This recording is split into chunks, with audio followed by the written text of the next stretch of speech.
voudrais maintenant me tourner vers Bruno Marion. On va un petit peu avancer dans les réflexions sur la monnaie. Bruno Marion, vous êtes spécialiste du monde asiatique. Je rappelle, vous êtes auteur de ce livre Réussir avec les Asiatiques, publié aux éditions Erol. Et dans vos conférences, vous proposez une nouvelle vision du monde. Vous parlez d'un monde fractal. Alors en quoi le monde est fractal, hein, je voudrais quand même vous poser cette question pour qu'on essaie de comprendre. Et en quoi les monnaies, justement, sont une illustration de ce monde fractal? Michel Salov-Kost nous a bien montré qu'il fallait repenser l'économie. Et je suis bien d'accord avec lui. Je crois qu'il faut repenser l'économie et même le monde.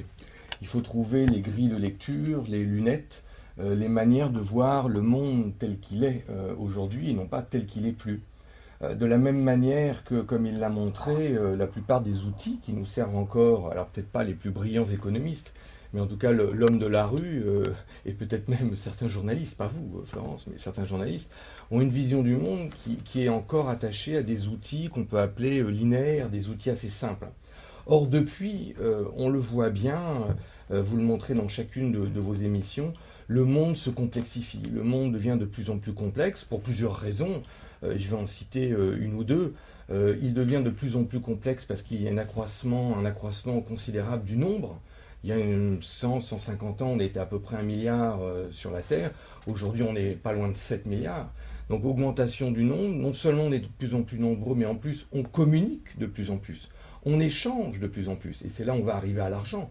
On échange de plus en plus d'argent, de plus en plus de personnes qui doivent communiquer, échanger, non pas simplement avec la tribu d'à côté, mais avec des gens qui sont à l'autre bout du monde. Donc un accroissement du nombre, un accroissement de la vitesse également, les choses se transforment de plus en plus vite.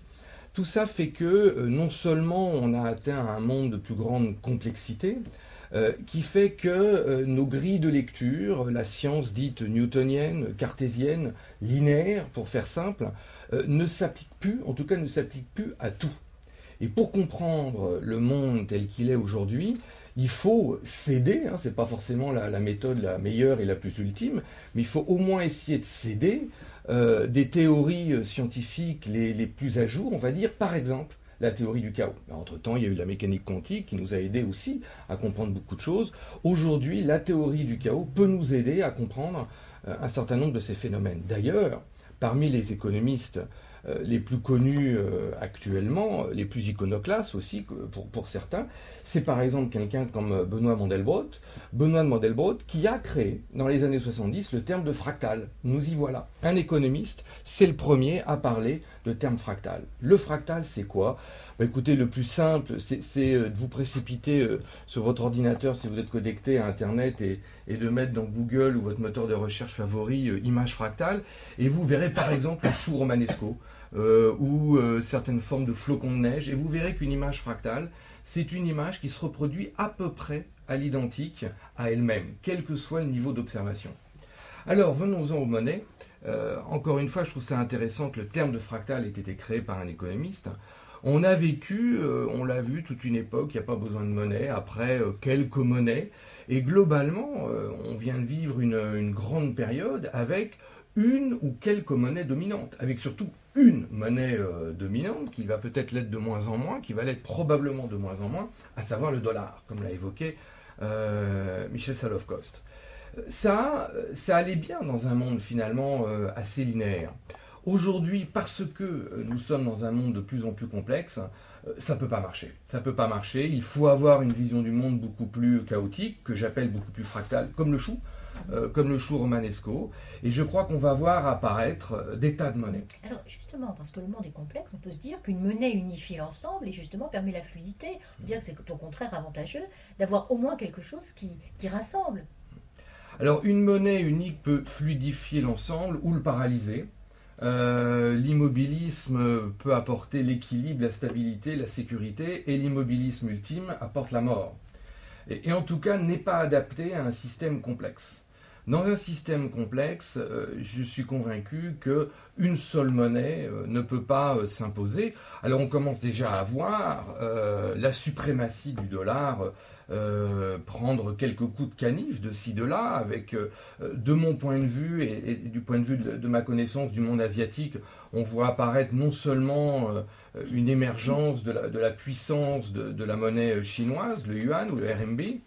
On voit également que les Chinois commencent à mener et à nouer un certain nombre d'accords avec des pays comme l'Australie, le Brésil, pour n'en citer que deux, où ils peuvent échanger entre eux sans passer par le dollar. Donc on va avoir une explosion non seulement de la monnaie conventionnelle unique en plusieurs monnaies conventionnelles, on commence à parler de panier de monnaie pour faire une monnaie internationale, mais surtout, je crois qu'on va voir apparaître, au-delà des monnaies conventionnelles, qui probablement, comme dans une image fractale, vont demeurer et vont continuer à servir ce pourquoi elles sont probablement les meilleures, dans certains cas, d'échanges internationaux. On va voir également apparaître des monnaies locales, des monnaies complémentaires, des monnaies alternatives, et on va voir apparaître des monnaies libres.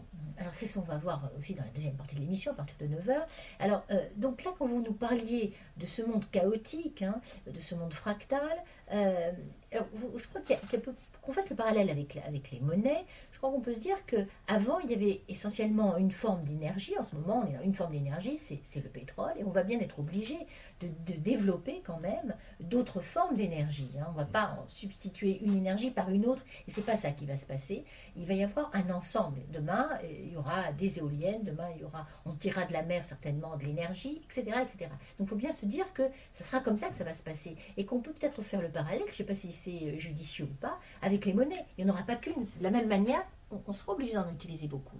Alors c'est probablement judicieux et même indispensable parce que finalement les deux choses les plus symboliques de l'industrie commerce, de l'époque industrie commerce, c'est quand même probablement l'argent, en tout cas le monde de la finance et l'énergie, en particulier les énergies fossiles, à commencer par le pétrole.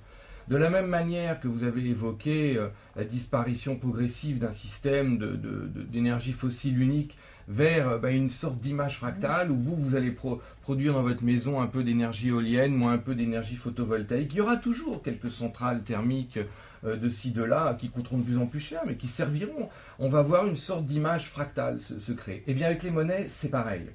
Avec, dans le cas des monnaies libres, une chose quand même assez essentielle à observer, et tous vos auditeurs qui ont écouté vos émissions sur le sujet le savent, c'est que la monnaie libre, au-delà des monnaies conventionnelles, au-delà des monnaies complémentaires, alternatives, locales, est intrinsèquement fractale. C'est-à-dire que sa construction même est chaotique et fractale.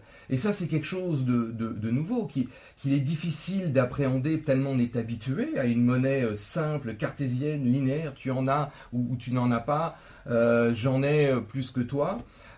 Là, on voit apparaître une monnaie qui n'est pas simplement une monnaie d'échange, qui peut être une monnaie, vous le savez, de réputation. Donc, elle est intrinsèquement, au cœur d'elle-même, elle devient fractale. Et là, on voit véritablement un changement de modèle, un changement de paradigme. Donc pour vous, l'émergence de ces monnaies libres dont on va reparler ne peut pas faire de doute. Ah, non seulement elle ne fait pas de doute, mais je crois qu'elle est nécessaire et qu'il faut l'appeler. Mais comme toutes les choses nécessaires, de toute manière, elles se produisent parce qu'on en a besoin et on va en avoir besoin. Une grande partie du monde asiatique aujourd'hui réclame la possibilité de se développer. De toute évidence, ce développement ne sera pas possible avec une seule monnaie rare comme le dollar. Ils vont devoir imposer d'une manière ou d'une autre leur propre monnaie conventionnelle, mais je pense que ça ne suffira pas et c'est ce qui va entraîner l'apparition de ces autres monnaies complémentaires, alternatives et ultimement de monnaies qu'on peut appeler fractales, les monnaies libres. Alors,